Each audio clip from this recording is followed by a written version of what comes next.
Howdy folks, welcome back to War Thunder with the mighty Jingles. Except this is one of those very rare occasions when it's not War Thunder with the mighty Jingles. This is Lumenderm. He's flying his P-40E Kittyhawk, and it's in one of the new events. This is the Operation Guadalcanal campaign. Pretty much tends to be P-40 Kittyhawks versus A6M2 Zeros and A6M2Ns, the floatplane version. Now the video quality in this video is it's pretty good, but it's not quite as good as you might be used to on my channel. That's because this is not actually recorded from a replay. This is Lumenderm's own video footage recorded while he was flying the Operation Guadalcanal event. And the Guadalcanal event tends to be quite difficult for the Americans. The most advanced aircraft they can field is the P-40E Kittyhawk with the 650 caliber machine guns, whereas the Japanese get two different versions of the A6M2 Zero with 20mm cannons and 7.7mm machine guns, and the Zero is much more manoeuvrable than the Kittyhawk. But the Kittyhawk's main disadvantage across all theatres of operations in the Second World War was that its Allison engine didn't have a two-stage supercharger, which meant that it was only really effective below 15,000 feet, or 4,500 metres. And this meant that in the European theatre of operations, the Kittyhawk just didn't get used because it would get chewed up by BF-109s, who were far superior at altitude where most of the combat took place in the European theatre of operations. But in the Desert War and in the Far East, that wasn't such an issue. So the main disadvantage of the Kittyhawk, its poor performance at altitude, didn't really apply in this kind of setting. And the Kittyhawk actually did pretty well in the Far East, and certainly in the Desert War. It was actually the third most produced American fighter of the Second World War, ranking third behind the Mustang and the P-47 Thunderbolt. Over 17,000 Kittyhawks were manufactured during the Second World War, and every single one of them was built at the same factory, Curtis's manufacturing plant at Buffalo, New York State. And it was actually one of, everybody always says, oh, you never get into turn fights in American fighters. They're boom and zoom aircraft, they're energy fighters, and so on and so on. Well, that's good advice, but it's not strictly true for the Kittyhawk. The Kittyhawk was one of the fastest and tightest turning monoplane inline engine fighters of the Second World War. It wasn't able to outturn a Zero at low altitude and low speed. And that's why the Kittyhawk pilots would use boom and zoom tactics against Zeros. Not because the Kittyhawk wasn't any good at turning, just because it wasn't as good as its main opponent, the Zero. And the Kittyhawk did have a couple of tricks up its sleeve when it was flying against Zeros. One of those was the fact that the Kittyhawk actually had substantial amounts of armour around the engine and the cockpit.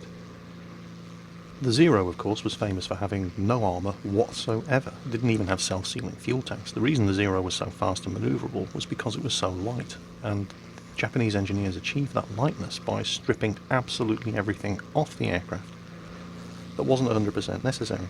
So that meant that in a head-on pass, the Kittyhawk actually stood a chance of coming off best against the Zero, despite the Zero having better armament with its 20mm cannons, and could actually survive a head-on pass. There were actually recorded instances of Kittyhawks surviving mid-air collisions. It was a very tough, very rugged aircraft. It could absorb a lot of fire. One of the other benefits of this being such a rugged little aircraft was that it could operate from very, very makeshift ramshackle airstrips just literally cut out of the jungle. The toughness of the airframe also meant that the aircraft could pull a lot of G-forces in a turn, and pilots would use this. Nicky Barr of the 3rd Squadron Royal Australian Air Force had this to say about his Kittyhawk. I would evade being shot at accurately by pulling so much G-force that you could feel the blood leaving the head and coming down over your eyes. And you'd fly like that for as long as you could, knowing that if anyone was trying to get on your tail, they were going through the same bleary vision that you had, and you might get away. I deliberately decided that any deficiency the Kittyhawk had was offset by aggression. And I'd done a little bit of boxing. I beat much better opponents simply by going for them, and I decided to use that in the air, and it paid off. Alongside the legendary toughness of this aircraft, it also had a much, much higher dive speed than any other Japanese early war aircraft. And this is what led to the whole adoption of boom and zoom tactics by American fighter squadrons when flying these things. The idea was that you build up so much speed in the dive that you could easily convert this speed, if you missed, and had to come around again for another go. Convert all that speed into altitude, which would put you in another dive position on the enemy aircraft, able to repeat the whole process over and over again until either you died or he did, or one of you ran out of ammunition. So I guess the point of the story up to this point is just because the Guadalcanal campaign looks like an easy win for the Japanese, it's not necessarily true, providing you use the strengths of this aircraft and stop trying to get into low altitude turning fights with the Zeros. But Lumendurm's finally made it into combat range, and you can see he's trying to decide which of these Zeros to go for. His first target, A6M2N, float plane version of the Zero, misses him, takes evasive action on a second Zero that's coming in. There's targets everywhere. You can see he's constantly scanning around trying to get an idea of who's about to try to attack him. Some of these Zeros are higher than him, some of them are lower than him.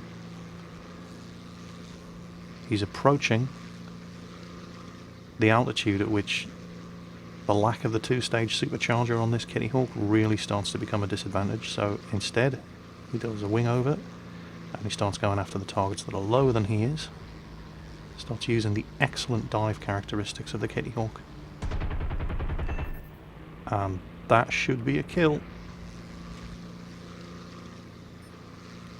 Uses the speed he built up in that dive to go vertical once again, maintain that energy advantage over his opponents. Again, using the fantastic dive performance of the Kittyhawk against this fella, who is doomed, trying to climb to meet him. Keeping an eye on what's behind him. Look at the speed he's pulling in this dive. Going after his third victim. He's starting to take hits from flak here. That's a confirmed kill. This fella is never going to escape him, not with all that speed he's built up in the dive. Immediately goes vertical again, uses that speed, trades it off for altitude, brings himself around. Now he's going to need to start choosing targets carefully now. He doesn't have a lot of speed anymore, and he's not that high. And he's also taking fire from flak. You can see he's constantly checking that guy above him, constantly checking to see if this guy's going to try to bounce him from above.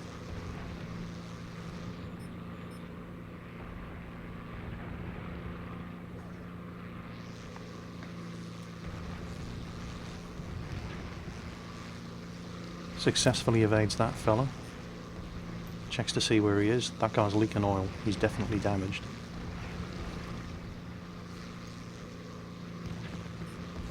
Looks like he's decided this guy could be worth finishing off. Again, keeping an eye on what's above him. No, bad idea. Let's not go chasing after that guy. Right over all that flak. Instead, builds up some speed. Goes looking for other targets. Perhaps somebody who's already engaged with other friendlies. Dropping down very low altitude here to avoid flak. All that damage he's taken, red airframe damage, that's all from flak.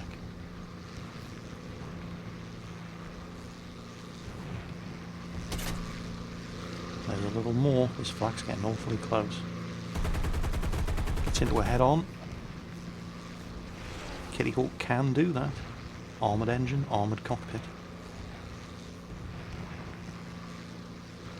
Does not try to get into a turn fight at low altitude with Zeros, because that would be silly. Got to keep your speed up. Going for that float plane, and there's a whole mess of enemy fighters here now. There's 3 of them. Doesn't try to turn on them. Keeps the speed going. Stays low to avoid that flak. Hammers his throttle open.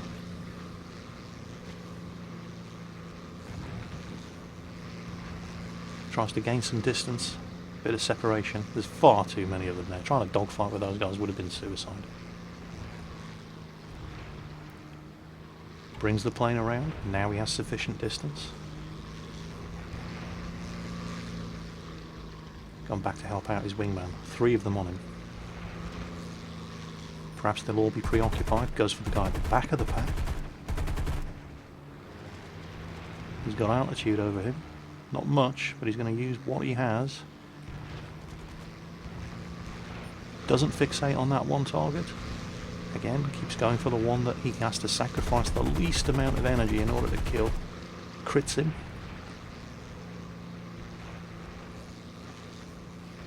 Let's split the pack up. Giving his wingman a chance. He's starting to take some hits now. Is that fella going in? Yep, he's going in. Did enough damage. Look at the damage this Kittyhawk's taken. Now he definitely has zeros on his tail. And he's hammering his throttle open, trying to increase the distance and get away. Flying as evasive as he can without sacrificing too much speed. Look at the damage that wing's taken. The damage the airframe's taken. And this thing just keeps flying. Wait a minute. That's Krebs. That's Krebs Coho. If you're watching War Thunder videos, you probably know who Krebs is. Krebs in an A6M2N, the Float Plane Zero. Unbelievable. What were the chances? Now, Krebs is good. He's a damn sight better than I am. Is he going to be better than Lumenderm? Now, Lumenderm's heavily damaged. He's leaking fuel, his airframe is shot to ribbons. Can he take Krebs out? Oh, what were the chances of this happening? Looks like Krebs is going for... No, Krebs knows he's on him. He's hit him, he's set him on fire. Oh, and there you go, mid-air collision. He's got him. He took Krebs out. Oh, amazing. What were the chances of that? And they clipped each other as they flew past. But the Kittyhawk, damaged though it was, can survive that kind of punishment. And this is historically accurate. There are instances in the Desert War and the Far Eastern campaigns of Kittyhawks accidentally or on purpose taking out enemy aircraft by ramming them. And I think at this stage Lumenderm's decided, yeah, I've had enough. That's 5 kills. That'll do. He needs to land this thing now. He's leaking fuel. He's badly damaged. He needs to try to put this thing down on a carrier. Now, I should probably say at this point, because I know how the internet works, that this video is going to be flooded with comments about, oh, Jingles, so you support ramming now, do you? No, that's not what I'm saying. That wasn't an intentional ram. His aircraft was so badly damaged at that point, it was all he could do just to point his guns at Krebs in time to set him on fire. That would probably have been a kill, even if the two of them hadn't accidentally collided. That was not an intentional ram. That was 2 heavily damaged aircraft and head-on that just didn't have enough control over their aircraft to get out of the way at the last moment. Luckily for Lumenderm, he was flying a Kittyhawk. Unluckily for Krebs, he was flying a Zero. And if any aircraft is going to survive a ram in those circumstances, it's not going to be the Zero. It's just too light and fragile. So, Lumenderm definitely needs to land this thing now. Look at the damage he's taken. Is he going to be able to pull it off? I mean, he's scored 5 kills over zeros in a Kittyhawk. It's a hell of an accomplishment.